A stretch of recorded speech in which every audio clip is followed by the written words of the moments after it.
मित्रांनो, आज आपण आपल्या मोसंबीच्या प्लॉटमध्ये मायक्रोन्यूट्रन सोडतोय ड्रिपद्वारे.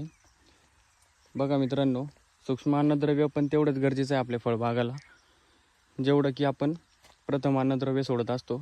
NPK मध्ये समजा कोणतंही असू द्या, तुम्ही आपण कोणतंही घ्या, तुम्ही मायक्रोन्यूट्रंट चिलेटेड घेतलेलं आहे आम्ही. आणि याचा फायदा चांगला होणार आहे आपल्याला फळांची साईज वाढण्यासाठी, थोडक्यात ॲव्हरेज भेटण्यासाठी. प्रति 1 एकरासाठी 1 किलो मायक्रोन्यूट्रंट घेतलेलं आहे मी चिलेटेड. आणि त्यासाठी अगोदर 15 ते 20 मिनटं अगोदर मी पाणी चालू करून दिलेलं आहे आणि आता सोडून द्यायचं ड्रिपद्वारे.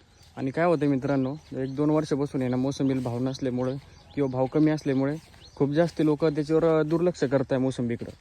काही लोक झाडं काढून टाकत आहे, पण असं करून जमणार आहे मित्रांनो. आपले हे झाडे तुम्ही बघताय, आपले समजा 15 वर्षाच्या वरती झालेले यांना. आता एवढे दिवस जपलेले झाड काढून टाकणे योग्य राहील का, तुम्हीच सांगा.